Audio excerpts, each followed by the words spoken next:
Okay, thank you. Then ഞാൻ screen share ചെയ്യാണ്. Actually നമ്മൾ ഇന്ന് പറയാൻ പോകുന്നത്, അല്ലെങ്കിൽ ഇന്ന് നമ്മൾ ഡിസ്കസ് ചെയ്യുന്നത് higher secondary school teacher junior computer science അല്ലേ. നമ്മളെല്ലാവരും അപ്ലൈ ചെയ്തിട്ടുള്ള ഒരു പോസ്റ്റാണ്. അതിൻ്റെ കുറച്ച് ചെറിയ ഡീറ്റെയിൽഡായ കാര്യങ്ങളാണ് നമ്മളിവിടെ ഷെയർ ചെയ്യാനായിട്ട് ഉദ്ദേശിക്കുന്നത്. നമ്മളെല്ലാവരും നമ്മുടെ എഞ്ചിനീയറിംഗ് ഡിഗ്രി അല്ലെങ്കിൽ പോസ്റ്റ് ഗ്രാജുവേഷൻ, അതല്ലെങ്കിൽ MCA, MSc കമ്പ്യൂട്ടർ സയൻസ് പോലുള്ള കോഴ്സുകൾ കഴിയുമ്പോൾ നമുക്കെല്ലാവർക്കും ഒരു സോഫ്റ്റ്വെയർ കമ്പനി ജോലിക്ക് പോകണമെന്നുള്ള കുറേ ആളുകളുണ്ടാവും. അവിടെ വർക്ക് ചെയ്തുകൊണ്ടിരിക്കുന്ന സമയത്ത് തന്നെ ഒരു ഗവൺമെന്റ് സർവീസ് ജോലി കിട്ടിയാൽ അല്ലെങ്കിൽ എന്തായിരിക്കും ബെനിഫിറ്റ്? കാരണം നമുക്കറിയാം, ഒരു ഇൻഡസ്ട്രിയിൽ വർക്ക് ചെയ്യുമ്പോൾ ഞാനും ഇൻഡസ്ട്രിയിൽ വർക്ക് ചെയ്തിട്ടുള്ള ഒരാളാണ്. അപ്പോൾ ഇൻഡസ്ട്രിയിൽ വർക്ക് ചെയ്യുന്ന സമയത്ത് എനിക്ക് ഫീൽ ചെയ്തിരുന്ന ഒരു കാര്യം, എപ്പോഴെങ്കിലും ഒരു സമയം കിട്ടിയാൽ കേരള നാട്ടിൽ വന്നിട്ട് സെറ്റിലായി ഏതെങ്കിലും ഒരു സർവീസിൽ കയറി സേഫായിട്ട് ജോലി ചെയ്യണം എന്നൊരാഗ്രഹക്കാരനാണ് ഞാൻ. അപ്പോൾ ഇങ്ങനെ നമ്മളെല്ലാവരും സോഫ്റ്റ്വെയർ ഡെവലപ്പർ ആണെങ്കിലും മറ്റെന്ത് ജോലി ചെയ്യുന്ന ആൾക്കാരാണെങ്കിലും ഒരു ഗവൺമെന്റ് ജോലി എന്ന് പറയുന്നത് നമുക്ക് എല്ലാവരുടെയും ഹലോ ഹലോ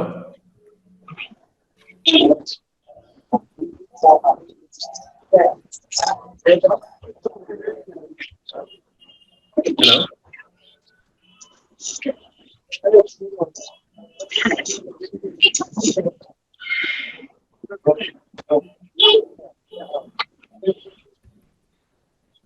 റഫീഖ് ഒന്ന് മ്യൂട്ട് ചെയ്യാവോ? മുഹമ്മദ് റഫീഖ് ഒന്ന് മ്യൂട്ട് ചെയ്യാവോ?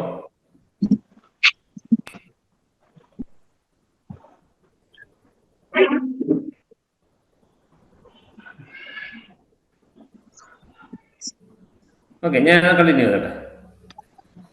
ഓക്കെ, നമ്മുടെ എല്ലാവരുടെയും ഒരു ആഗ്രഹമാണ് ഗവൺമെന്റ് സർവീസിൽ ജോലിക്ക് കയറുക എന്നുള്ളത്. ഞാൻ പറയുന്നത് ഓഡിബിൾ ആണല്ലോ അല്ലേ? ഒന്ന് റെസ്പോണ്ട് ചെയ്യാവോ? ഓഡിബിൾ ആണല്ലോ? ഹലോ,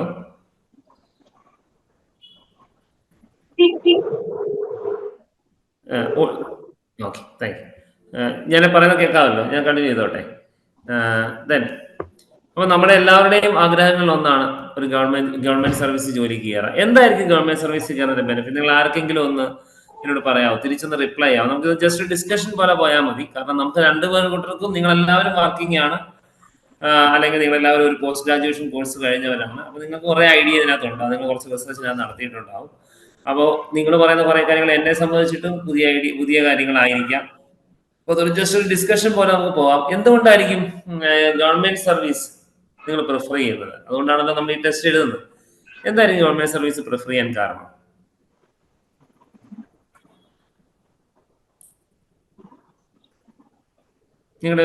നിങ്ങൾക്ക് എല്ലാവർക്കും ഈ ഗവൺമെന്റ് സർവീസിലേക്ക് നമ്മളെല്ലാവരെയും അട്രാക്ട് ചെയ്യുന്ന കുറെ ഘടകങ്ങളുണ്ട് അല്ലേ? അതെന്തൊക്കെയാണെന്ന് പറയാമോ? നിങ്ങളൊരു ഒപ്പീനിയൻ പറയാമോ? എന്തുകൊണ്ടാണ് നമ്മൾ ഗവൺമെന്റ് സർവീസിലേക്ക് പോകാൻ താല്പര്യപ്പെടുന്നു?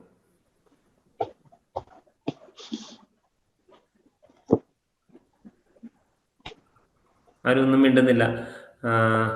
നിഷാൻ, ഷിഹാബുദ്ദീൻ, വിദ്യ, നീതു, ഒന്ന് നിങ്ങളെ ഒരു ഇത് പറഞ്ഞു. എന്തുകൊണ്ട് നിങ്ങൾ ഒരു ടെസ്റ്റ് എഴുതിയെടുക്കാൻ നിങ്ങൾ ഇതിനു വേണ്ടി കഷ്ടപ്പെടാൻ, നിങ്ങൾ ഈ ഒരു ഹാഫ് ആൻ അവർ അല്ലെങ്കിൽ 1 hour നിങ്ങൾ ഇവിടെ സ്പെൻഡ് ചെയ്യുന്നു.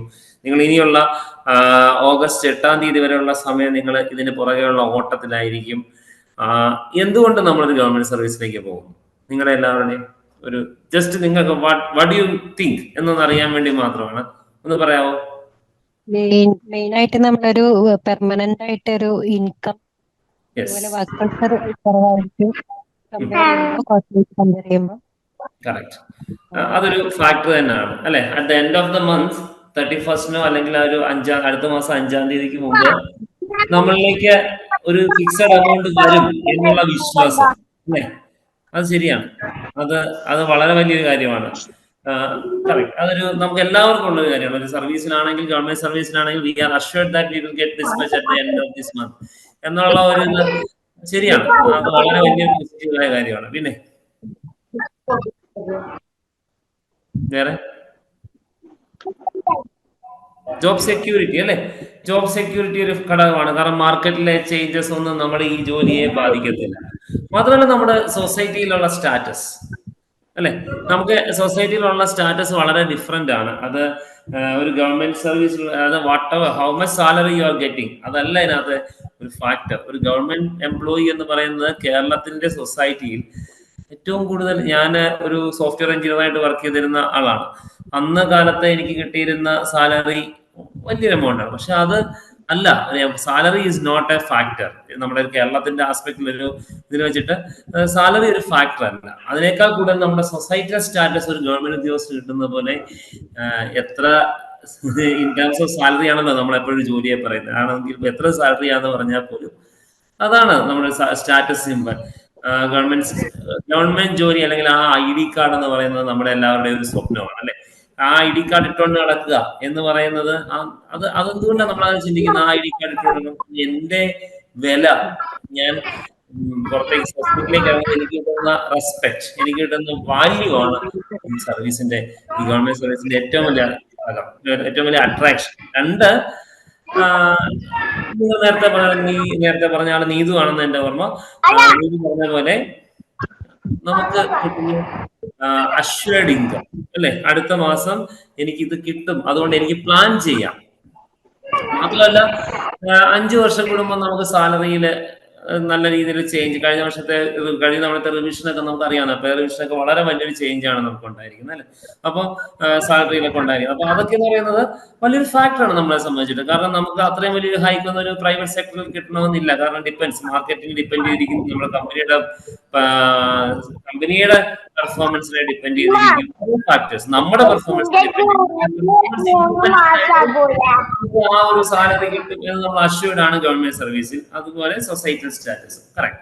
Okay, good. അപ്പൊ ഇതൊക്കെ കാരണം നമ്മളെല്ലാവരും, ഞാൻ പഠിക്കുന്ന കാലഘട്ടം മുതൽ തന്നെ എന്റെ മനസ്സിലുള്ള ആഗ്രഹം, നമുക്ക് എല്ലാവർക്കും ഉള്ള മനസ്സിലുള്ള ആഗ്രഹമാണ് ഒരു സർവീസിലൊരു ജോലി, ഗവൺമെന്റ് സർവീസിലൊരു ജോലി കിട്ടുക എന്നുള്ളത്.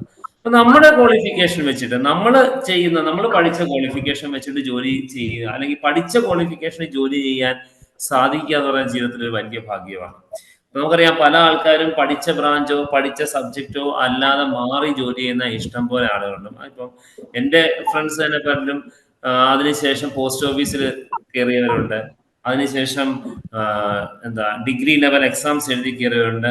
അങ്ങനെ കയറിയ കുറെ ആൾക്കാരുണ്ട്. പക്ഷെ അതും മോശമാണെന്നല്ല പറയുന്നത്. അത് അന്നത്തെ കാലത്ത് അവർക്ക് വളരെ പെട്ടെന്ന് അവർ പഠിച്ച് അതിനുവേണ്ടി ട്രൈ ചെയ്ത് ഒരു ജോലി കയറി, ഈവൻ LD ക്ലർക്ക് ജോലി പോലും കയറി ആഫ്റ്റർ PG. ഓക്കെ, അപ്പൊ അത് നല്ല കാര്യമാണ്. അവരുടെ ജോലി വളരെ ചെറുപ്പത്തിലേ കിട്ടുക എന്നത് വളരെ നല്ലത്. പക്ഷെ നമ്മൾ പഠിച്ച സബ്ജക്റ്റ് നമുക്ക് ഗവൺമെന്റ് സർവീസിൽ ജോലി കിട്ടിയാലോ, അതിനേക്കാൾ വലിയ ഭാഗ്യം ഉണ്ടാകുന്നില്ല. അപ്പൊ അത് ആണ് നമ്മൾ ഈ ഹയർ സെക്കൻഡറി, നമ്മുടെ BTech, MTech, MCA അല്ലെങ്കിൽ MSc കമ്പ്യൂട്ടർ സയൻസുകാർക്ക് കിട്ടാവുന്ന ഏറ്റവും നല്ല ഗവൺമെന്റ്, നമ്മൾ പഠിച്ച സബ്ജക്ട്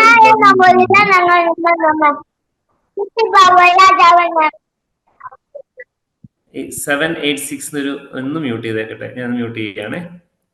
ഓക്കെ, ഹലോ, ഞാൻ ഇപ്പോഴും ഷെയർ ചെയ്യുന്നുണ്ടോ screen? Hello hello screen share ആണോ മാഡം? അല്ലല്ല, ഇപ്പൊ ഷെയർ അല്ല, നേരത്തെ ആയിരുന്നു അല്ലേ. എനിക്ക് ഇവിടെ എന്തോ ഒരു ടെക്നിക്കൽ ഇഷ്യൂ കാണിച്ചു, അതാണ് ഞാൻ ചോദിച്ചത്. ഓക്കെ, ഇപ്പൊ ഷെയറിംഗ് ആണല്ലോ അല്ലേ? ഒന്ന് പറഞ്ഞിട്ടേ മ്യൂട്ട് ചെയ്യാവുള്ളേ. ഷെയറിംഗ് ആണല്ലോ. ഇപ്പൊ ഫസ്റ്റ് സ്ലൈഡ് മാത്രം, സെക്കൻഡ് സ്ലൈഡ് ചേഞ്ച് ഇല്ല. ഇപ്പൊ ചേഞ്ച് ആവുന്നുണ്ട്. ഓക്കെ, സോ നമുക്ക് നമ്മുടെ ക്വാളിഫിക്കേഷൻ അനുസരിച്ചിട്ട് കിട്ടാവുന്ന ഒരു നല്ല ജോലികൾ, ഏറ്റവും നല്ല ഗവൺമെന്റ് സർവീസിലെ ഒരു പോസ്റ്റാണ് ഹയർ സെക്കൻഡറി ടീച്ചർ കേരള. നമുക്കറിയാം, 1990 കേരളത്തിൽ നാഷണൽ എഡ്യൂക്കേഷൻ പോളിസിയുടെ ഭാഗമായിട്ട് എന്ത് വരുന്നത്, ഹയർ സെക്കൻഡറി വിദ്യാഭ്യാസം. നമുക്കാർക്കും അങ്ങനെ ഓർമ്മയില്ല. നമ്മളെല്ലാവരും അറിയുന്നത് 2001 ശേഷം അല്ലെ. 2001 മുതലാണ് നമുക്ക് +2 എന്ന് പറയുന്നത് എല്ലാ സ്കൂളുകളിലും +2 ആകുന്നത്. പക്ഷെ 90s മുതൽ ചില കോളേജുകളിലൊക്കെ, ഞാൻ പഠിച്ച സ്കൂളുകളിലൊക്കെ 93 മുതൽ +2 ഉണ്ടെന്നാണ് ഞാൻ കേട്ടിരിക്കുന്നത്. ചില സ്കൂളുകളിലൊക്കെ +2 ഉണ്ട്. അപ്പൊ അങ്ങനെ വരുമ്പോ ഈ ഹയർ സെക്കൻഡറി വിദ്യാഭ്യാസം നമ്മുടെ കേരളത്തിലേക്ക് വന്നിരിക്കുന്നത് 90-91 അക്കാഡമിക് 1991 NEP-യുടെ ഭാഗമായിട്ടാണ് ഇത് വരുന്നത്. നാഷണൽ എഡ്യൂക്കേഷൻ പോളിസി അല്ലെ. പുതിയ എഡ്യൂക്കേഷൻ പോളിസി ഇപ്പൊ വരുന്നുണ്ട്. അതനുസരിച്ച് നിങ്ങൾക്ക് അറിയാം, നിങ്ങൾ എല്ലാവരും വായിച്ചല്ലേ പുതിയ എഡ്യൂക്കേഷൻ പോളിസി എന്താണ്, മൾട്ടിപ്പിൾ എൻട്രി, മൾട്ടിപ്പിൾ എക്സിറ്റ്, കുറെ മെക്കാനിസംസ്, കുറെ കാര്യങ്ങൾ ഇതിനകത്ത് ഇൻട്രൊഡ്യൂസ് ചെയ്യുന്നുണ്ട് പുതിയതിനകത്ത്. പക്ഷെ അന്നുണ്ടായിരുന്ന NEP അനുസരിച്ചിട്ട് നമ്മുടെ കേരള സംസ്ഥാനത്തിലാണ് 990-91 ആദ്യമായിട്ട് 1990-91 അക്കാഡമിക് ഇയറിലാണ് ആദ്യമായിട്ട് +2 വരുന്നത്. പക്ഷെ കമ്പ്യൂട്ടർ സയൻസ് ബ്രാഞ്ച് സ്റ്റാർട്ട് ചെയ്യുന്നത് 2002 2002 കമ്പ്യൂട്ടർ സയൻസ് ബ്രാഞ്ച് സ്റ്റാർട്ട് ചെയ്യുന്നത്. ഇന്ന് നമ്മുടെ കേരളത്തിലെ computer science and allied branches, അതായത് കമ്പ്യൂട്ടർ സയൻസും അതുമായിട്ട് ബന്ധപ്പെട്ട കൊമേഴ്സ് വിത്ത് കമ്പ്യൂട്ടർ പോലുള്ള ബാച്ചസ് എല്ലാം കൂടെ 1337 ബാച്ചുകളാണ് ഇപ്പോൾ ഉള്ളത്. ഏകദേശം 1000 ബാച്ചസ് നമ്മൾ ഇന്ന് കേരളം മുഴുവൻ, അതിനകത്ത് ഏറ്റവും കൂടുതൽ മലപ്പുറം ജില്ലയിലാണ് ഉള്ളത്. കുറവ് പത്തനംതിട്ട ജില്ലയിലെ നമ്പർ ഓഫ് ബാച്ചസ്. അപ്പോ ഒന്ന് മ്യൂട്ട് ചെയ്യാവോ? ആരോ അറിയാതെ അൺമ്യൂട്ട് ആയിട്ടുണ്ട്, ഒന്ന് മ്യൂട്ട് ചെയ്തേക്കാവോ?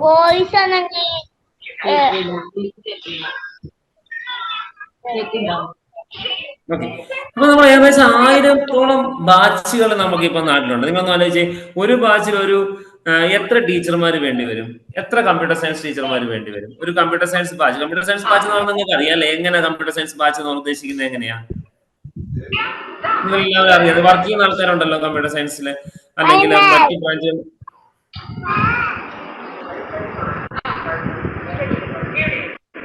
മറ്റ് ബാച്ചുകളിലൊക്കെ മറ്റ് സ്കൂളുകളിലും കോളേജിലും ഒക്കെ വർക്ക് ചെയ്യുന്ന ആൾക്കാരായിരിക്കും. എങ്ങനെ ഈ കമ്പ്യൂട്ടർ സയൻസ് എന്ന് പറഞ്ഞാൽ എത്ര ടീച്ചേഴ്സ് ഉണ്ടാവും? ഒരു സീനിയർ ടീച്ചറും ഉണ്ടാകും, ഒരു ജൂനിയർ ടീച്ചറും ഉണ്ടാവും, അല്ലെ? അങ്ങനെയാണെങ്കിൽ 2 ടീച്ചേഴ്സ് എന്തായാലും ഉണ്ടാകത്തില്ലേ ഒരു ക്ലാസ്സിൽ, ഒരു ബാച്ചിന്? ഇതിനകത്ത് 2 തരം ടീച്ചേഴ്സ് ആണ് ഉള്ളത്. ഒന്ന് HSST കമ്പ്യൂട്ടർ സീനിയറും, മറ്റേത് HSST കമ്പ്യൂട്ടർ സയൻസ് ജൂനിയറും. നമ്മൾ ഇന്ന് അപ്ലൈ ചെയ്യുന്നത്, അല്ലെങ്കിൽ നമ്മൾ എക്സാം എഴുതാൻ പോകുന്ന, ഓഗസ്റ്റ് മാസത്തിൽ എക്സാം എഴുതാൻ പോകുന്നത് ജൂനിയർ ബാച്ചിലേക്കാണ്. 2015 വരെ സീനിയർ ബാച്ചിന്, സീനിയേഴ്സിന് HSST സീനിയർ എന്ന് പറയുന്ന പോസ്റ്റിലേക്ക് അപ്പോയിന്റ്മെന്റ് നടക്കുന്നുണ്ടായിരുന്നു. അതിനുശേഷം ഗവൺമെന്റ് വന്നിട്ട് ഒരു അമെന്റ്മെന്റ് പ്രകാരം ഇനി മുതൽ എല്ലാ എൻട്രിയും ജൂനിയർ വഴിയും, അതിനുശേഷം പ്രൊമോഷൻ അനുസരിച്ചിട്ട് പ്രൊമോഷനായിട്ട് മിനിമം 5 വർഷമെങ്കിലും സർവീസ് വേണമെന്ന് ഒരു ക്ലോസ് ഉണ്ട്. അനുസരിച്ചിട്ട് അവരെ സീനിയറിലേക്ക് മാറുകയാണ് ചെയ്യുന്നത്, പ്രൊമോട്ട് ആവുകയാണ് ചെയ്യുന്നത്. സത്യം പറഞ്ഞാൽ കുറച്ച് നാളുകളായിട്ട് ജൂനിയർ ടു സീനിയർ പ്രൊമോഷൻസ് നടന്നിട്ടില്ല. അത് നമ്മളെ സംബന്ധിച്ചിട്ട് വളരെ പോസിറ്റീവായ ഒരു കാര്യമാണ്. കാരണം നമ്മൾ ഈ പുതിയ ലിസ്റ്റ് വരുമ്പോൾ, നമുക്ക് ഇപ്പൊ വരുന്ന പുതിയ ലിസ്റ്റിനകത്ത്, ഇപ്പൊ എക്സാം നടക്കുന്ന പുതിയ ലിസ്റ്റ് വരുമ്പോൾ, ആ ലിസ്റ്റില് വേക്കൻസി, എത്ര വേക്കൻസി ഉണ്ടെന്ന് നോക്കിയോ ആരെങ്കിലും? എത്ര വേക്കൻസി ഉണ്ട് ഇപ്പോഴത്തെ ലിസ്റ്റിന്? ഇപ്പോഴത്തെ നോട്ടിഫിക്കേഷൻ നോക്കിയിട്ടുണ്ടോ? എത്ര വേക്കൻസിക്ക് വേണ്ടിയുള്ള നോട്ടിഫിക്കേഷൻ ആണ്? ഒന്ന് പറയാമോ? പെട്ടെന്ന് പറഞ്ഞേ, എത്ര വേക്കൻസിക്ക് വേണ്ടിയുള്ള നോട്ടിഫിക്കേഷൻ ആണിത്?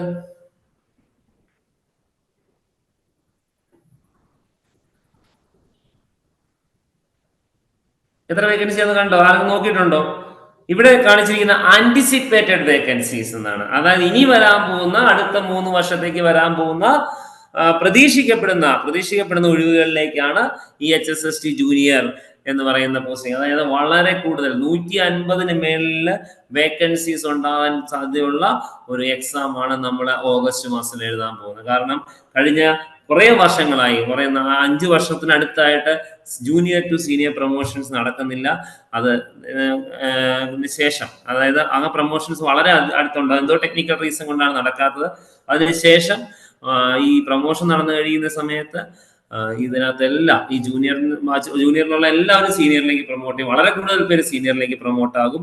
നിങ്ങൾ കണ്ടിട്ടുണ്ടാകും, കഴിഞ്ഞ 2015-ലെ എക്സാമിന് സീനിയറിന് എക്സാം സെപ്പറേറ്റ് ഉണ്ടായിരുന്നു, ജൂനിയറിന് എക്സാം സെപ്പറേറ്റ് ഉണ്ടായിരുന്നു.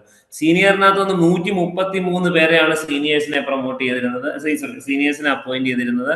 ജൂനിയറിൽ 150 പേരുടെ അപ്പോയിന്റ് ചെയ്തിരുന്നു. അപ്പൊ ഒന്നാക്കി ആ ഒരു 15-ൽ തന്നെ അത്രയും വേക്കൻസീസ് ഉണ്ടായിരുന്നു. ഈ ജൂനിയേഴ്സ് എല്ലാം സീനിയേഴ്സ് ആവും. കാരണം 2018 ലിസ്റ്റിൽ വന്ന, 2020 വന്ന ലിസ്റ്റിലുള്ള ആൾക്കാർ ഇപ്പൊ ജൂനിയേഴ്സ് ഉണ്ട്, അവരും മേളിലേക്ക് പോകും. അപ്പൊ വളരെ കൂടുതൽ വേക്കൻസീസ് ഉണ്ടാകാൻ സാധ്യതയുള്ള ഒരു ലിസ്റ്റാണ് ഇത്. കഴിഞ്ഞ ലിസ്റ്റിന് അത്രയധികം വേക്കൻസി നടത്താൻ അല്ലെങ്കിൽ ഫില്ല് ചെയ്യാൻ സാധിച്ചിട്ടില്ലായിരുന്നു. 103 അഡ്വൈസുകളാണ് കഴിഞ്ഞ ലിസ്റ്റിൽ പോയത്.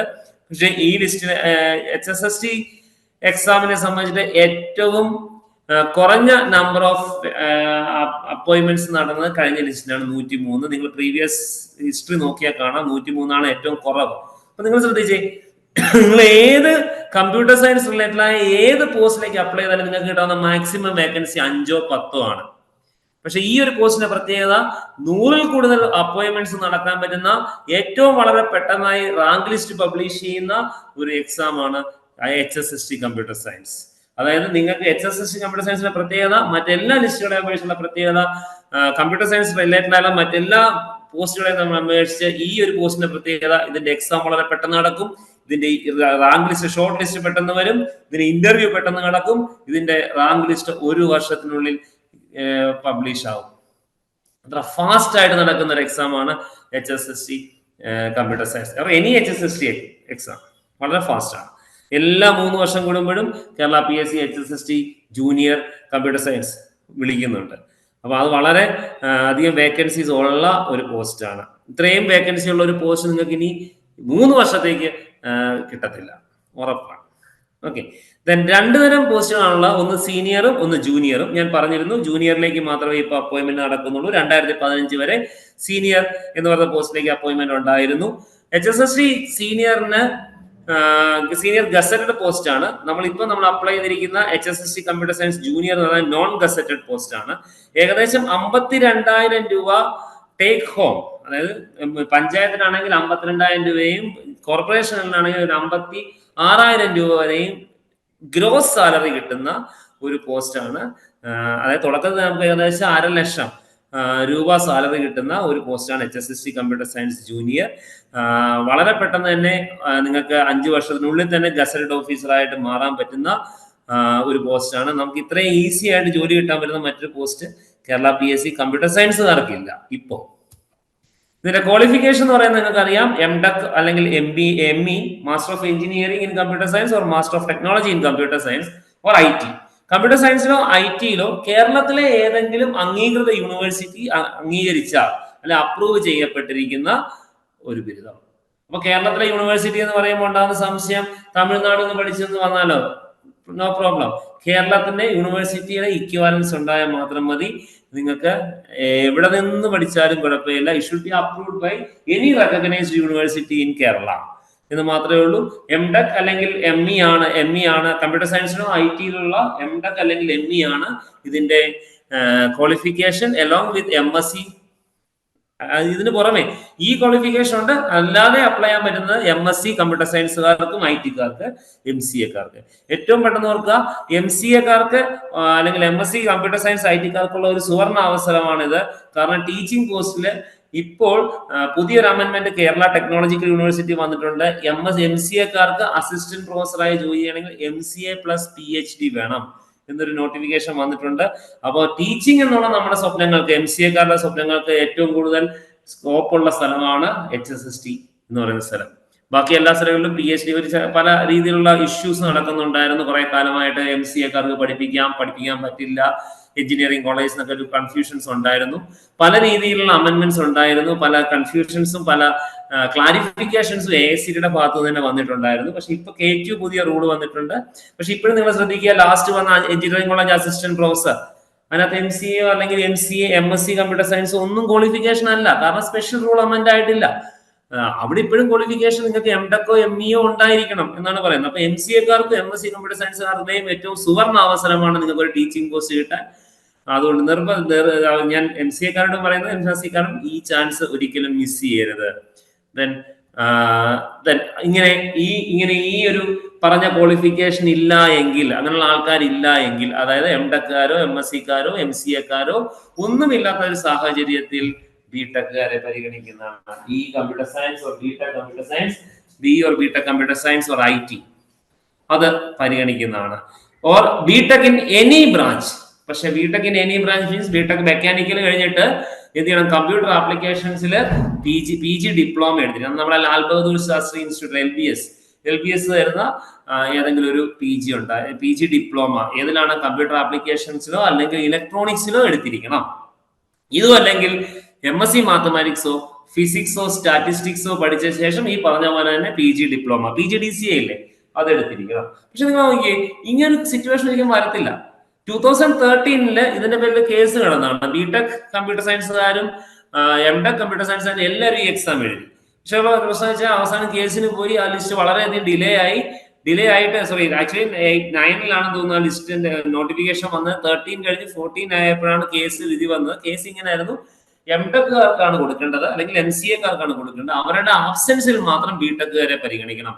നമുക്കറിയാമല്ലോ, എംടെക്കാരും MCAക്കാരുടെ ആബ്സെൻസ് ഉണ്ടാകാൻ സാധ്യതയുണ്ടോ? ഇല്ല, ഒരിക്കലും. അതുകൊണ്ട് തന്നെ ഈ ഒരു ക്ലോസ് നമ്മുടെ നോട്ടിഫിക്കേഷനിൽ ഉണ്ടെങ്കിൽ പോലും ഇതൊരിക്കലും അങ്ങനെ അതിലുള്ള ആൾക്കാർ എംടെക്കാരും MCAക്കാരും MSCക്കാരും ഒക്കെ ഉണ്ടാകും. ഓക്കെ, നിങ്ങൾക്ക് കാണാമെന്ന് വിശ്വസിക്കുന്നു. പോസ്റ്റിന്റെ സ്കെയിൽ ഓഫ് പേ കാണാമല്ലോ. എല്ലാവരും ഒന്ന് റെസ്പോണ്ട് ചെയ്തേ. ഇതൊരു ഓൺലൈൻ മോഡ് ആയതുകൊണ്ട് തന്നെ there may be lot of technical issues. So ഒന്ന് റെസ്പോണ്ട് ചെയ്താൽ എനിക്ക് വലിയ ഉപകാരമായിരിക്കും. me assured that it is being conveyed. കേൾക്കുന്നുണ്ടല്ലോ അല്ലേ? കാണാം സർ. ഓക്കെ, ഞാൻ പറയുന്നത് ക്ലിയർ ആണല്ലോ അല്ലേ? അതെ. ഓക്കെ, നമ്മുടെ സ്കെയിൽ ഓഫ് പേ, ഈ ഒരു പോസ്റ്റിലേക്കുള്ള സ്കെയിൽ ഓഫ് പേ ഒന്ന് ശ്രദ്ധിച്ച് 45,600 മുതൽ 95,600 വരെയുള്ള സ്കെയിൽ ഓഫ് പേയിലാണ്. നമുക്കറിയാം 45,600 രൂപ സ്റ്റാർട്ടിംഗ് ബേസിക് പേ ആണ് ഞാൻ ഈ പറയുന്നത്.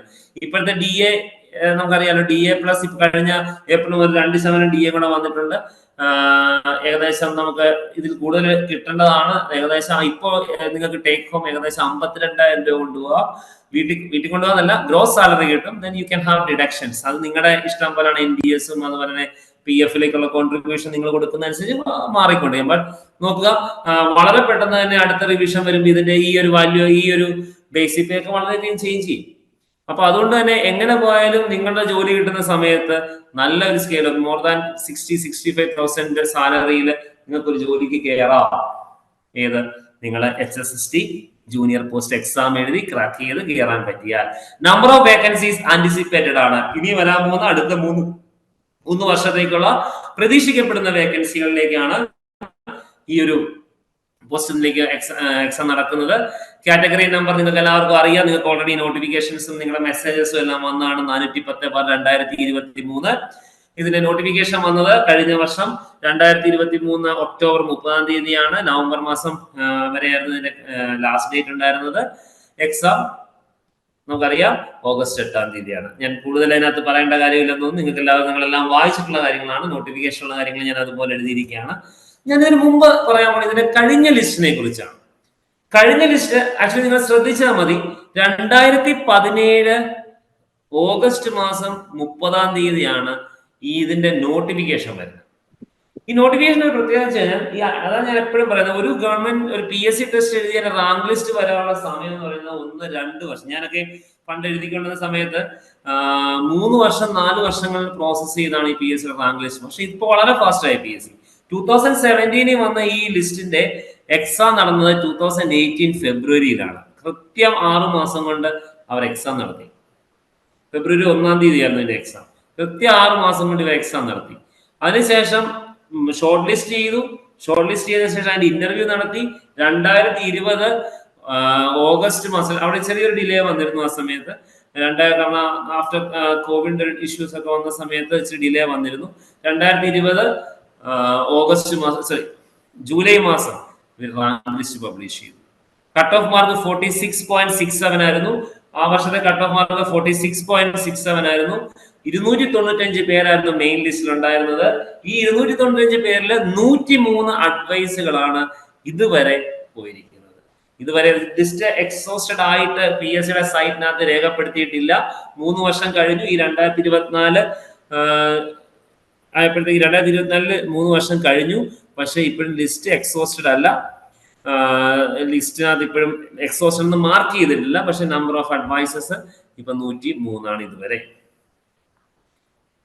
ഇത് കണ്ടോ? ഒരു ചാർട്ട് കണ്ടോ? നിങ്ങൾ ഈ ചാർട്ട് കണ്ടിട്ട് നിങ്ങൾക്ക് എന്താ തോന്നുന്നത് എന്ന് പറയാമോ? ഞാൻ അതിനകത്ത് X-ഉം Y ഒന്നും മാർക്ക് ചെയ്തിട്ടില്ല. ഒന്ന് പറയാമോ? ഇത് 2015, 2014 കഴിഞ്ഞ 2 വർഷങ്ങളിലെ എക്സാമുകൾ നടന്ന അപ്പോയിന്റ്മെന്റ് സ്റ്റാറ്റസ് ആണ്. 2015 സീനിയറിന്റെ 133 അപ്പോയിന്റ്മെന്റ് നടന്നു. 2015 തന്നെ നടന്ന ജൂനിയർ കോഴ്സിലേക്ക് 158 അപ്പോയിന്റ്മെന്റ് നടന്നു. ഈ 2018 വന്ന നോട്ടിഫിക്കേഷൻ, അതായത് ഇപ്പോഴും എക്സിസ്റ്റ് ചെയ്യുന്ന തീരാൻ പോകുന്ന ലിസ്റ്റ്, തീർന്ന ലിസ്റ്റിനകത്ത് 2018 വന്ന നോട്ടിഫിക്കേഷൻ ആണ്. അത് 103 അപ്പോയിന്റ്മെന്റ്സ് ആണ്, അല്ലെങ്കിൽ അഡ്വൈസസ് ആണ് പോയിരിക്കുന്നത്. അപ്പൊ അങ്ങനെ വളരെ വലിയ സ്കോപ്പുള്ള ഒരു സ്ഥലമാണ് ഈ PSC ഹയർ സെക്കൻഡറി ജൂനിയർ. ഒരിക്കലും ഈ ഒരു സിറ്റുവേഷൻ അല്ലെങ്കിൽ ഈ ഒരു ചാൻസ് നിങ്ങൾ ഗ്രാബ് ചെയ്യാതിരിക്കരുത്. അടുത്ത 2 മാസം നമ്മൾ ശക്തമായി പഠിച്ചു കഴിഞ്ഞാൽ നമുക്ക് 2 മാസം അല്ലെങ്കിൽ 3 മാസം മാക്സിമം നല്ല രീതിയിൽ പഠിച്ചാൽ നമുക്ക് ഇത് എടുക്കാൻ പറ്റും. ഒരു രീതിയിലും ഇതിനു വേണ്ടി നിങ്ങൾ ടെൻഷൻ അടിക്കേണ്ട കാര്യമില്ല. കാരണം നിങ്ങൾക്ക് റിസോഴ്സസ് അവൈലബിൾ ആണ്. നിങ്ങൾ കഷ്ടപ്പെട്ട് പഠിക്കുക എന്നുള്ളതാണ് ഇതിന്റെ ഒരു ആവശ്യം. ഇതിന്റെ സിലബസിലേക്ക് വരുമ്പോൾ നമുക്ക് ഈ വർഷത്തെ പ്രത്യേകത, ഈ പുതിയ സിലബസ് 2018 നടന്ന എക്സാമുമായിട്ട് കുറെ മാറ്റങ്ങൾ ഈ വർഷം വന്നിട്ടുണ്ട് സിലബസിൽ. ഒന്നാമത്തെ മാറ്റം മാത്തമാറ്റിക്സ് ആഡ് ചെയ്തു എന്നുള്ളതാണ്. നമ്മളെല്ലാവരും പഠിച്ച് നമ്മുടെ പഠിത്തം എല്ലാം കഴിഞ്ഞ് പോകുന്നതാണ് അല്ലെ, കുറച്ച് നാളായി. ഈ മാത്തമാറ്റിക്സ് ഫോർ CSE നിങ്ങൾ കേട്ടോ? എന്താ മാത്തമാറ്റിക്സ് ഫോർ CSE? നിങ്ങൾക്ക് അറിയാവുന്നവരുണ്ടോ എന്ന് പറയാമോ? മാത്തമാറ്റിക്സ് ഫോർ CSE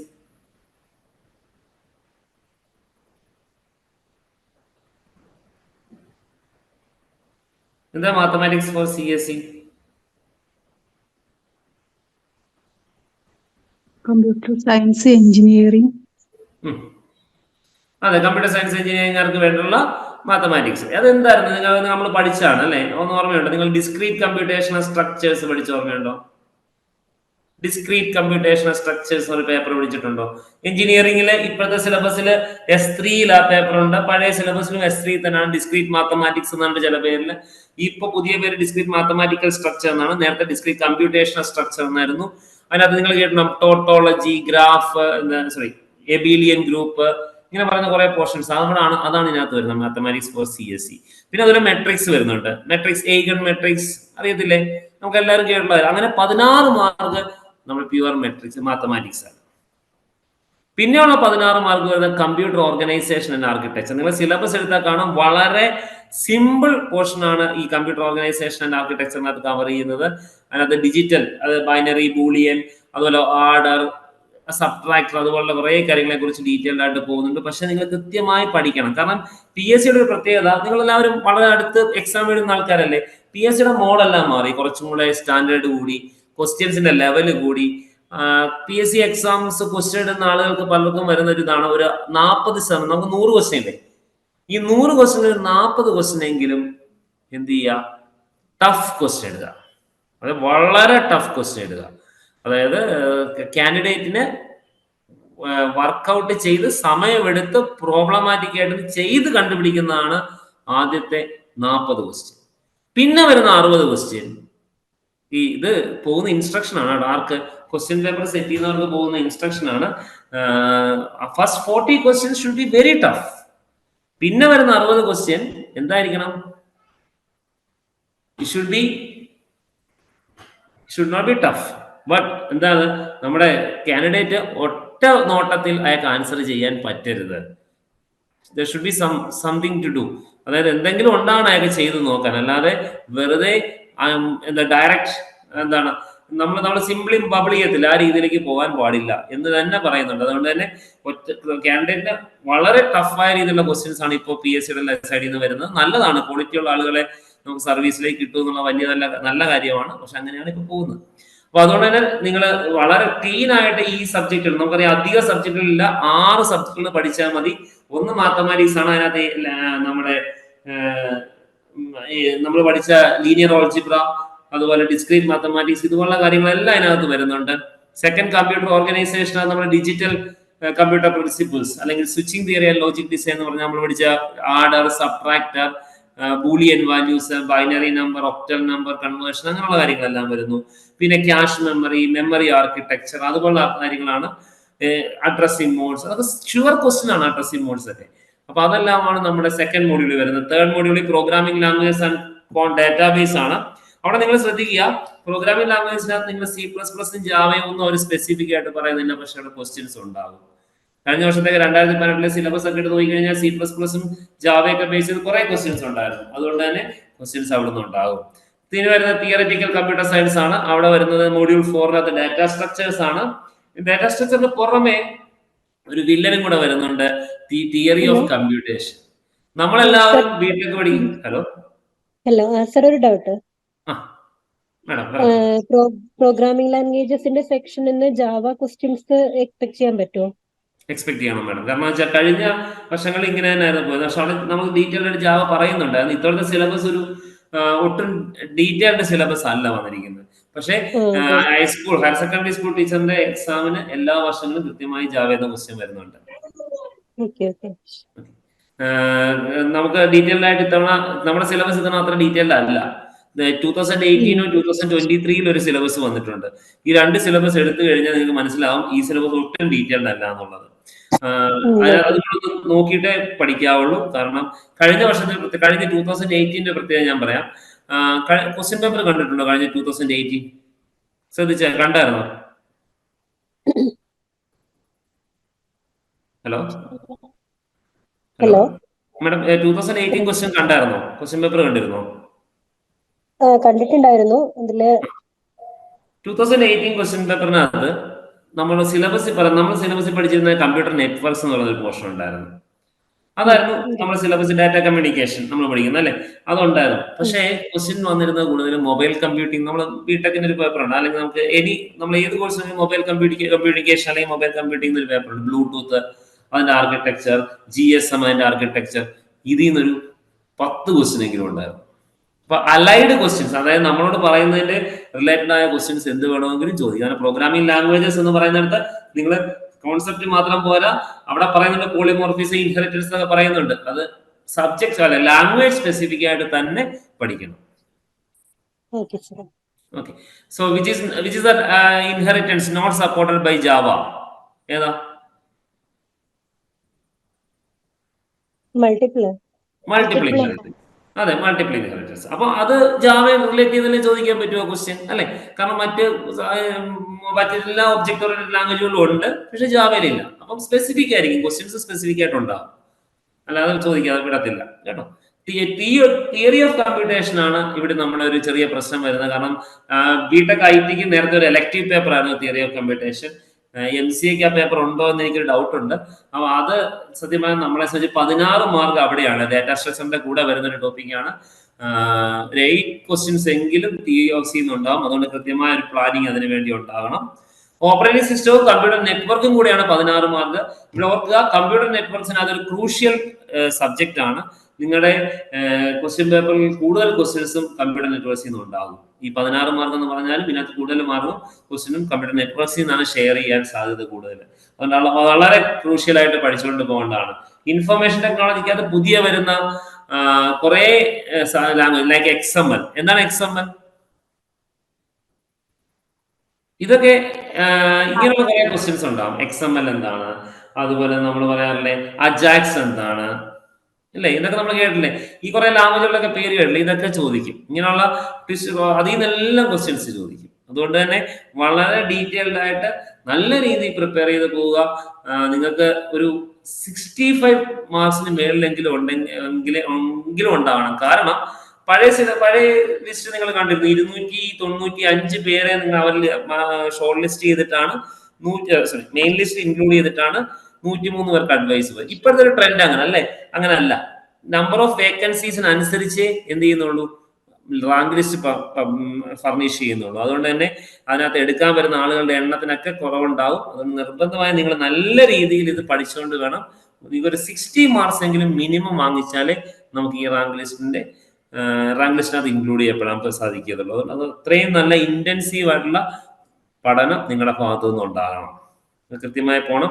എന്താണ് നമുക്ക് ചെയ്യാൻ പറ്റുന്നത്, അല്ലെങ്കിൽ what we can do master key എന്ന നിലയിൽ മാസ്റ്റർ കീക്ക് എന്ത് ചെയ്യാൻ പറ്റും? മാസ്റ്റർ കീ നിങ്ങൾക്ക് syllabus based recorded videos provide ചെയ്യുന്നുണ്ട്. ഇതിനകത്ത് ഓൾറെഡി എനിക്കൊന്ന് ക്ലാസ്സിലെ സ്റ്റുഡൻസ് ഉണ്ടെന്ന് തോന്നുന്നു, അവർക്കറിയാം. നമ്മുടെ ആപ്പിനകത്ത് സിലബസ് ബേസ്ഡ് ആയിട്ടുള്ള റെക്കോർഡഡ് വീഡിയോസ് എല്ലാ സബ്ജക്റ്റിനെ കുറിച്ച്, ഈ സിലബസിലുള്ള എല്ലാ സബ്ജക്റ്റിനെ കുറിച്ച് ഷെയർ ചെയ്യുന്നുണ്ട്. എല്ലാ ക്ലാസ്സിന് ശേഷവും ലൈവ് ക്ലാസ്സുകൾ നമ്മൾ പോകുന്നുണ്ട്. ലൈവ് ക്ലാസ്സുകൾക്ക് ശേഷം കൃത്യമായ PDF നോട്ടുകളെല്ലാം ഷെയർ ചെയ്യുന്നുണ്ട്. നിങ്ങൾക്ക് വേണ്ടി റെഫറൻസിന് വേണ്ടി ക്ലാസ്സുകൾ, ഈ നമ്മൾ ലൈവ് ചെയ്യുന്ന ക്ലാസ്സുകൾ ഈ ആപ്പിനകത്ത് റെക്കോർഡഡ് ആണ്. So you can access it. നിങ്ങളുടെ ക്ലാസ് തന്നെ വീട്ടിൽ നിങ്ങളുടെ സമയം അനുസരിച്ച് കേൾക്കാൻ പറ്റും. അത് വലിയൊരു കാര്യമാണ്. നമ്മൾ ക്ലാസ്സിൽ പറയുന്ന കാര്യങ്ങൾ ക്ലാസ് പോലെ വീണ്ടും നിങ്ങൾ യാത്ര ചെയ്യുന്ന സമയത്തോ നിങ്ങളുടെ ഓഫീസിലേക്ക് പോകുന്ന വഴിക്കോ ഒക്കെ നിങ്ങൾക്ക് കേൾക്കാൻ പറ്റും. അപ്പൊ നിങ്ങൾക്ക് ഇതുമായിട്ട് തറവാകാൻ പറ്റും. ദെൻ ലൈവ് ക്ലാസ്സിന് ശേഷം PDF നോട്ട്സ് ഉണ്ടാകും. കൃത്യമായ ടൈം ടേബിൾ ബേസ്ഡ് ആയിട്ടുള്ള സ്റ്റഡി പ്ലാൻ ഉണ്ടാകും. നിങ്ങൾക്ക് സബ്ജക്ട് വൈസ് ടെസ്റ്റ്, എനിക്കൊന്ന് ടെസ്റ്റ് സ്റ്റാർട്ട് ചെയ്തിട്ടുണ്ട്. റെഗുലർ ബാച്ചുള്ള ടെസ്റ്റ് സ്റ്റാർട്ട് ചെയ്ത് തുടങ്ങിയിട്ടുണ്ട്. അതുപോലെ മോഡൽ എക്സാംസ് ഉണ്ടാകും. കൃത്യമായ മോഡൽ എക്സാം നമ്മൾ 2-3 മോഡൽ എക്സാം കൃത്യമായി എഴുതിയ ശേഷം മാത്രമേ നമ്മുടെ കറക്റ്റ് നമ്മുടെ PSC എക്സാമിന് മുന്നോട്ട് പോകത്തുള്ളൂ. പ്രീവിയസ് ക്വസ്റ്റ്യൻ പേപ്പർ എല്ലാം നമ്മൾ വർക്ക്ഔട്ട് ചെയ്യുന്നുണ്ട്. പ്രീവിയസ് ക്വസ്റ്റ്യൻ പേപ്പറിന്റെ എല്ലാം വീഡിയോസ് ഓൾറെഡി അപ്ലോഡ് ചെയ്തിട്ടുണ്ട്. യൂട്യൂബ് ചാനലിൽ അവൈലബിൾ ആണ്. അതിനകത്ത് മുഴുവനില്ല, അത് ഒരു സെറ്റ് 1-2 സെറ്റ് വീഡിയോസ് അപ്ലോഡ് ആണ്.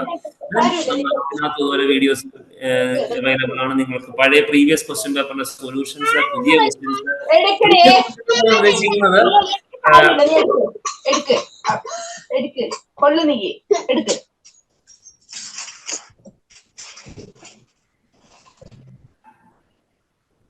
പ്രീവിയസ് ക്വസ്റ്റ്യൻ പേപ്പർ എന്ന് ഉദ്ദേശിക്കുന്നത് നമ്മുടെ ഹയർ സെക്കൻഡറി ജൂനിയർ മാത്രമല്ല നമ്മളിവിടെ കവർ ചെയ്യുന്നത്.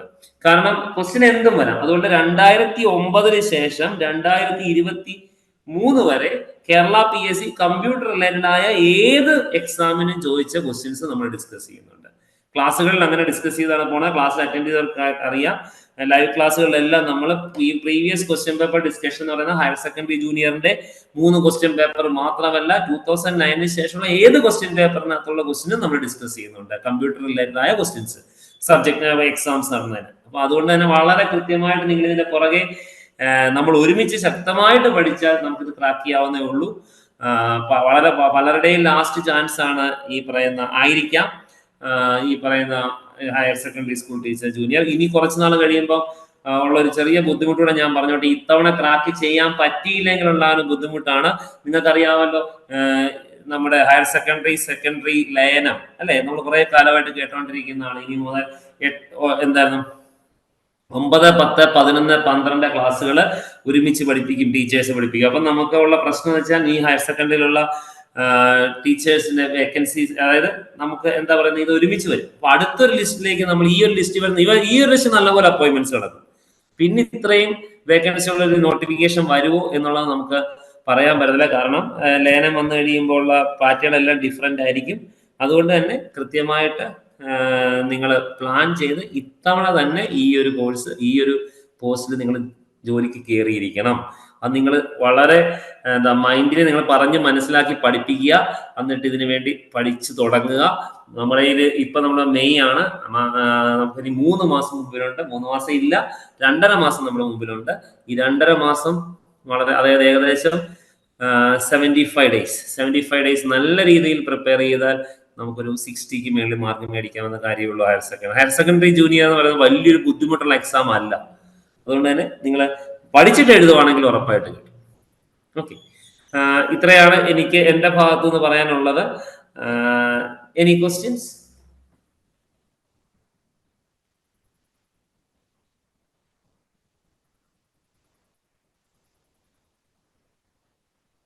എന്തെങ്കിലും ഡൗട്ടോ അല്ലെങ്കിൽ നിങ്ങൾക്ക് എന്തെങ്കിലും ഷെയർ ചെയ്യാനുണ്ടെങ്കിൽ ഒന്ന് പറയാമോ?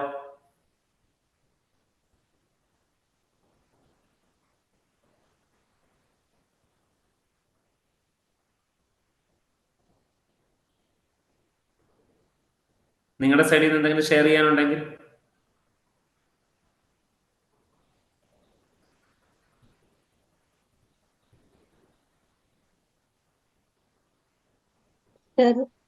നമുക്ക് ഹലോ സർ, നമുക്ക് കൂടുതൽ മാർക്ക് സ്കോർ ചെയ്യണം എന്നുണ്ടെങ്കിൽ ഏതൊക്കെ ടോപ്പിക്സ് ആദ്യം കവർ ചെയ്യണം എന്നുള്ളത്? കൂടുതൽ മാർക്ക് കവർ ചെയ്യണമെങ്കിൽ നമ്മൾ കൃത്യമായി പഠിക്കണം. ഇതിനകത്ത് നമ്മൾ റാങ്ക് ക്രാക്കിംഗ് അല്ലെങ്കിൽ നമുക്ക് റാങ്ക് കിട്ടാൻ ചാൻസ് ഉള്ള സ്ഥലം എൻ്റെ അഭിപ്രായത്തിൽ data structures and theory of computation. ഇവിടെയാണ് ഏറ്റവും കൂടുതൽ ആൾക്കാർക്ക് ആൻസർ ചെയ്യാൻ പറ്റാതെ വരുന്ന സ്ഥലം. ഓക്കെ, അത് കൃത്യമായി പഠിച്ചോണം. കഴിഞ്ഞ തവണത്തെ ഡാറ്റ സ്ട്രക്ചറിന്റെ ക്വസ്റ്റ്യൻസ് ടഫായിരുന്നു. NP ഹാർഡ്, NP കംപ്ലീറ്റ് കേട്ടോണ്ടല്ലോ അല്ലെ? ആ പോർഷൻസിൽ നിന്നൊക്കെ ക്വസ്റ്റ്യൻസ് ഇഷ്ടം പോലെ ഉണ്ടായിരുന്നു. മറ്റേ ഗ്രീഡി അൽഗോരിതം, ഇതിനെല്ലാം ക്വസ്റ്റ്യൻസ്, ഡൈനാമിക് പ്രോഗ്രാമിംഗ്, ഇതെല്ലാം കവർ ചെയ്ത ക്വസ്റ്റ്യൻ ഉണ്ടായിരുന്നു. അതുപോലെ computer networks and operating systems, ഈ 2 സബ്ജക്ട്. അത് നമ്മൾ ചിന്തിക്കും കമ്പ്യൂട്ടർ നെറ്റ്വർക്ക്സ് സിമ്പിൾ അല്ലേ, അതിനകത്ത് എന്ത് ചോദിക്കും? ഇതാണ് പ്രശ്നം. കമ്പ്യൂട്ടർ നെറ്റ്വർക്ക്സിൽ നിന്ന് ഹയർ സെക്കൻഡറി ജൂനിയറിൽ നിന്ന് ചോദിക്കുന്ന ക്വസ്റ്റ്യൻസ് വളരെ ടഫാണ്. അതുകൊണ്ട് ആ 2 സ്ഥലങ്ങൾ നന്നായിട്ട് പ്രിപ്പയർ ചെയ്തുകൊണ്ടേ പോവുള്ളൂ. പ്രോഗ്രാമിംഗ് ലാംഗ്വേജസ് അത്ര വലിയ ബുദ്ധിമുട്ട് വരത്തില്ല നമുക്ക്. പക്ഷെ 2 ലാംഗ്വേജുകളും പഠിച്ചുകൊണ്ട് തന്നെ പോകണം. പ്രോഗ്രാമിംഗ് ലാംഗ്വേജ് നമുക്ക് അധികം ബുദ്ധിമുട്ട്, നമുക്ക് സ്കോർ ചെയ്യാൻ പറ്റുന്ന സ്ഥലമാണ്. അതായത് ഞാൻ പറയാം, നിങ്ങൾ വർക്ക് ചെയ്ത് തെറ്റിപ്പോകാതിരിക്കാനുള്ള സ്ഥലമാണ്. നിങ്ങൾ ഡാറ്റ സ്ട്രക്ചർ നന്നായിട്ട് പ്രിപ്പയർ ചെയ്യുക, അതുപോലെ നെറ്റ്വർക്സും OS നന്നായിട്ട് പ്രിപ്പയർ ചെയ്യുക. ആ 16 മാർക്സ് OS ആൻഡ് നെറ്റ്വർക്സ് ഉണ്ട്, അതിനകത്ത് കൂടുതൽ ക്വസ്റ്റ്യൻ നെറ്റ്വർക്സിൽ നിന്നായിരിക്കും. അതിന്റെ കൂടെ ഇവർ പറയാത്തൊരു പോർഷൻ ഉണ്ട്, മൊബൈൽ കമ്മ്യൂണിക്കേഷൻ. അതുകൂടെ വായിച്ചിട്ടേ എക്സാമിന് പോകാവുള്ളൂ. ഷുവറായിട്ട് നിങ്ങൾക്ക് നല്ല സ്കോർ കിട്ടും. അതുപോലെ സ്റ്റാർട്ട് ചെയ്യുവാണെങ്കിൽ ഇപ്പൊ സ്റ്റാർട്ട് ചെയ്യുന്നത് ഡാറ്റ സ്ട്രക്ചർ സ്റ്റാർട്ട് ചെയ്യുക. ദെൻ നിങ്ങൾ OS ആൻഡ് നെറ്റ്വർക്സ് എടുക്കുക. ദെൻ നിങ്ങൾ കമ്പ്യൂട്ടർ ഓർഗനൈസേഷനിലേക്ക് പോവുക, ഡിജിറ്റൽ ഓർഗനൈസേഷനിലേക്ക് പോവുക. അവസാനം എക്സാമിന്റെ സമയത്തേക്ക് എത്തുമ്പോൾ മാത്തമാറ്റിക്സ് പ്രിപ്പയർ ചെയ്യുക.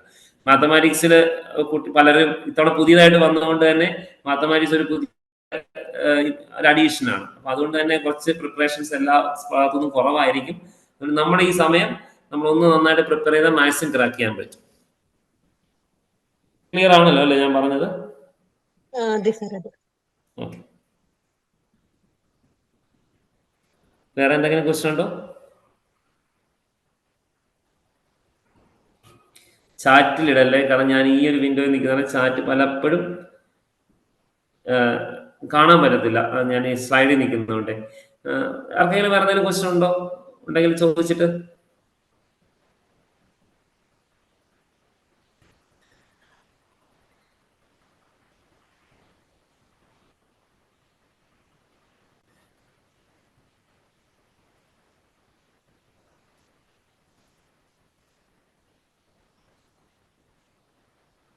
വളരെ അധികം ആൾക്കാർ എഴുതുന്ന ക്വസ്റ്റ്യൻ ആണ്, എക്സാം ആണിത്. വളരെയധികം ആൾക്കാർ. കാരണം ഇതിന്റെ ഒരു പ്രത്യേകത വെച്ച് കഴിഞ്ഞാൽ ഇത് MTech മാത്രമല്ല, അല്ലെങ്കിൽ MCA മാത്രമല്ല, കുറെ ആളുകൾ എഴുതുന്ന എക്സാം ആണ്. അപ്പൊ അതുകൊണ്ട് തന്നെ നമ്പർ ഓഫ് ആപ്ലിക്കൻസ് കൂടുതലാണ്, നമ്പർ ഓഫ് എക്സാം സെന്റേഴ്സ് വളരെ കൂടുതലാണ്. പക്ഷെ ഒരു കാര്യം ഓർക്കുക, പ്രിപ്പയർ ചെയ്ത് വരുന്നവരുടെ എണ്ണം വളരെ കുറവാണ്. അതാണ് ഏറ്റവും ആദ്യം. പ്രിപ്പയർഡ് ആയി വരുന്നവരുടെ എണ്ണം വളരെ കുറവാണ്. ആ പോയിന്റിലാണ് നമ്മൾ പിടിക്കേണ്ടത്. നമ്മൾ പ്രിപ്പയർഡ് ആയി പോവുക, നമുക്ക് ഈസി ആയിട്ട് ഈ എക്സാം നമ്മുടെ കയ്യിൽ വരും. അതാണ് ചെയ്യേണ്ടത്. ആർക്കും പ്രത്യേകിച്ച് വേറെ ഡൗട്ട് ഒന്നും ഇല്ല എന്ന് തോന്നുന്നു, കാരണം ആരും ഒന്നും ചോദിക്കുന്നില്ല. എന്നാൽ നിങ്ങൾക്ക് എന്ത് നമ്മൾ ചെയ്യുന്നത് വെച്ച് കഴിഞ്ഞാല് ഹലോ പറഞ്ഞു. അല്ല സാറേ, അത് ഡൗട്ട് അല്ല ഞാൻ ചോദിക്കുന്നത്. ഞാൻ ആക്ച്വലി വർക്ക് ചെയ്യുന്നുണ്ട്, അതോടൊപ്പം തന്നെ ഹയർ സെക്കൻഡറി പഠിക്കണമെന്നൊക്കെ ഉണ്ട്. പക്ഷെ എന്താ ടൈം ആക്ച്വലി എനിക്ക് കിട്ടാറില്ല എന്നുള്ളത് ഒരു കാര്യം. അപ്പൊ ഏതെങ്കിലും കാരണം വർക്ക് ഷെഡ്യൂള് ഇല്ലെങ്കിൽ അത് വർക്ക് എന്നൊക്കെ പറഞ്ഞിട്ട് കുറെ ടൈം പോകുന്നുണ്ട്. അപ്പൊ ഞാൻ കുറെ ഇതുപോലെ സെന്ററിൽ നിന്ന് വിളിച്ചിട്ടുണ്ടായിരുന്നു.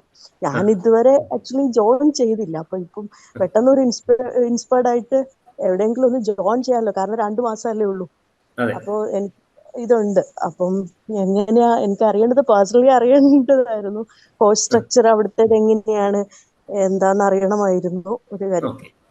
നമ്മൾ ആക്ച്വലി നമ്മൾ ചെയ്യുന്നത് വെച്ച് കഴിഞ്ഞാല്, ഈ പറഞ്ഞ മാഡം പറഞ്ഞ എല്ലാ പ്രശ്നവും ഈ പറഞ്ഞ എല്ലാവർക്കും ഉണ്ട്. എനിക്കൊന്ന് ഇവിടെ ഇരിക്കുന്ന എല്ലാവർക്കും, എനിക്ക് ഉൾപ്പെടെ ഉണ്ട്. കാരണം നമ്മളെല്ലാവരും പ്ലാൻ ചെയ്യും, നമുക്ക് ആഗ്രഹമുണ്ട്. പക്ഷെ നമ്മുടെ ഓഫീസ് വർക്കുകളും അതിനുശേഷം പല എക്സ്ട്രാ റിലേറ്റഡ് വർക്കുകൾ വരും. പിന്നെ വീട്ടിൽ വന്ന വീട്ടിലെ വർക്കുകൾ നമുക്ക് എല്ലാവർക്കും ചെയ്തേ പറ്റും. അപ്പൊ അങ്ങനെ വരുമ്പോൾ നമ്മുടെ സമയമാണ് നമ്മൾ എന്ത് ചെയ്യുന്നത്, കോംപ്രമൈസ് ചെയ്യാൻ പറ്റും അല്ലെ. പലപ്പോഴും നമ്മൾ നമ്മുടെ സമയം സ്പെൻഡ് ചെയ്യാതെ, നമുക്ക് വേണ്ടി സ്പെൻഡ് ചെയ്യാതെ നമ്മൾ അതിലേക്ക് പോകും. ഈ പറഞ്ഞ ഞാൻ ഉൾപ്പെടെയുള്ള ആൾക്കാരുടെ കാര്യമാണ് കേട്ടോ. അപ്പൊ എന്തുകൊണ്ടെന്ന് വെച്ചാൽ ഇതെല്ലാവർക്കും ഉള്ള പ്രശ്നമാണ്. അപ്പം ചെയ്യാതെ വെച്ചാൽ ഞാൻ ഈ മാസ്റ്റർ കീ എന്താ വെച്ചാൽ, മാസ്റ്റർ കീ ഒരു ആപ്പ് ഉണ്ട്, യു ക്യാൻ ജോയിൻ. ആ ആപ്പിനകത്ത് ജോയിൻ ചെയ്ത് കഴിഞ്ഞാൽ ഈ നമ്മൾ ഷെയർ ചെയ്യുന്ന എല്ലാ വീഡിയോസും that will be there in the app. നിങ്ങളുടെ ആപ്പിനകത്ത് നിങ്ങൾക്ക് അവൈലബിൾ ആയിരിക്കും. മാഡം ഇവിടുന്ന് യാത്ര ചെയ്താണല്ലോ ഓഫീസിൽ പോകുന്നത്, ബസ്സിനാണെങ്കിൽ ആ പോകുന്ന സമയത്ത് ഞാൻ അങ്ങനെയാണ് പല കോഴ്സുകളും ചെയ്യുന്നത്. നമ്മൾ ആ വീഡിയോ നമ്മൾ ഹെഡ്സെറ്റ് എടുത്ത് വെക്കുക, ബസ്സിനകത്തിരുന്ന് കേൾക്കുക. കേട്ട് 1-2 തവണ കേട്ട് കഴിഞ്ഞ് വൈകുന്നേരം വന്ന് സമയം കിട്ടുമെങ്കിൽ രാത്രി 10 മുതൽ 10:30 വരെ, അല്ലെങ്കിൽ കുട്ടികളൊക്കെ ഉറങ്ങി കഴിഞ്ഞിട്ടൊക്കെ സമയം ഉണ്ടെങ്കിൽ നമ്മൾ ആ സമയത്ത് ജസ്റ്റ് ഇരുന്ന് എവിടെയെങ്കിലും ഒന്ന് എഴുതി വെക്കുക. ഇതൊക്കെയാണ് നമ്മൾ എല്ലാവരും ചെയ്തു പോകുന്നത്. കാരണം ഈ പ്രശ്നം എല്ലാവർക്കും കോമൺ ആയിട്ടുള്ള ഒരു കേസാണ്. പക്ഷെ ഇതിനകത്തൊരു ഗുണം വെച്ചാൽ നിങ്ങൾക്ക് ഒരു ആപ്പ് ഉണ്ടാവും, ഒരു മൊബൈൽ ആപ്പ് ഉണ്ടാവും. ആ മൊബൈൽ ആപ്പിനകത്ത് എല്ലാ വീഡിയോസും, റെക്കോർഡഡ് വീഡിയോസ് ഉണ്ടാകും, നമ്മുടെ ക്ലാസ്സുകൾ ഉണ്ടാകും. ക്ലാസ്സുകൾ എനിക്ക് തോന്നുന്നത് ഡെയിലി ഉണ്ടെന്ന് തോന്നുന്നു. എല്ലാ ദിവസവും ക്ലാസ്സുകളുണ്ട്. ഇനി ഇന്റൻസീവ് ആയിട്ടുണ്ട്. ഞാൻ പ്രൊവൈഡ് ചെയ്യുന്ന ക്ലാസ്സുകൾ 2 ദിവസമായിരുന്നു ഉണ്ടായിരുന്നത്. ഇനിയുള്ള ദിവസങ്ങളിൽ നമുക്ക് ഓഗസ്റ്റ് വരെ ക്രാഷ് ഉണ്ടാകും. അതായത് ഇന്റൻസീവ് ആയിട്ട് എല്ലാ ദിവസവും ക്ലാസ്സുകൾ ഉണ്ടാകും. അതുപോലെ ഓരോ ടീച്ചേഴ്സിനും ക്ലാസ്സുകളുണ്ട്. അപ്പൊ അതിനുശേഷം നിങ്ങൾക്ക് PDF നോട്ട്സ് അവൈലബിൾ ആണ് നമ്മുടെ ക്ലാസ്സിനെ കുറിച്ചുള്ള. ആ ക്ലാസ്സുകളിൽ നോട്ട് നിങ്ങൾക്ക് കിട്ടും, അത് വായിച്ചു പോവാം. പ്രീവിയസ് ക്വസ്റ്റ്യൻ പേപ്പർ എല്ലാ ക്ലാസ്സിലും അതാത് ടോപ്പിക്കിന്റെ ക്വസ്റ്റ്യൻ പേപ്പർ ഡിസ്കസ് ചെയ്യുന്നുണ്ട്. അപ്പൊ ആ പ്രീവിയസ് ക്വസ്റ്റ്യൻ പേപ്പർ ഉദ്ദേശിക്കുന്നത് ഹയർ സെക്കൻഡറിയുടെ മാത്രമല്ല 2009 മുതൽ 2023 വരെ ചോദിച്ച എല്ലാ ക്വസ്റ്റ്യൻ പേപ്പറിനകത്തെയും ആ ടോപ്പിക്കിലെ റിലേറ്റഡ് ക്വസ്റ്റ്യൻസ് നമ്മൾ ഡിസ്കസ് ചെയ്യുന്നുണ്ട്. അപ്പൊ അതും കൂടെ കഴിയുമ്പോൾ ഒന്ന് നമ്മൾ അതായിട്ട് റെഡി ആവും. പിന്നെ സമയം കണ്ടെത്താൻ പറ്റും. നമ്മൾ ഒന്ന് ആ ഒരു ഫ്ലോയിലേക്ക് വീണ് കഴിഞ്ഞാൽ പിന്നെ ഈസി ആയിട്ട് അങ്ങ് പോകുന്നേ. ആദ്യത്തെ ഒരു കുറച്ച് ദിവസം ഒരു ബുദ്ധിമുട്ടുണ്ടാവും, പിന്നെ നമ്മുടെ കൂടി ഇങ്ങനെ അത് ഡെയിലി റൊട്ടീൻ ആയിക്കോളും. ഓക്കെ, ക്ലിയർ ആണല്ലോ അല്ലേ madam? Okay sir. Okay, thank you. Master കീയുടെ ഇതിനകത്ത് കൃത്യമായി നിങ്ങൾ യൂട്യൂബ് ചാനൽ വാച്ച് ചെയ്യുക. കൃത്യമായിട്ട് നിങ്ങൾ ആപ്ലിക്കേഷൻസ്, അതായത് മൊബൈൽ ആപ്പ് ഡൗൺലോഡ് ചെയ്ത് അതിനകത്ത് നിന്ന് കേൾക്കുക. റെക്കോർഡഡ് വീഡിയോസ് നിങ്ങൾ കേട്ട് കഴിഞ്ഞാൽ നിങ്ങൾക്ക് ഈസി ആയിട്ട് ഇത് ക്രാക്ക് ചെയ്യാൻ പറ്റും. പ്രീവിയസ് ക്വസ്റ്റ്യൻ പേപ്പർ വർക്ക്ഔട്ട് ചെയ്യുന്ന വീഡിയോസ് യൂട്യൂബിൽ തന്നെ ഉണ്ട്, അത് കാണാം. ബാക്കിയുള്ളത് നിങ്ങളുടെ ആപ്ലിക്കേഷനകത്ത് കിട്ടും.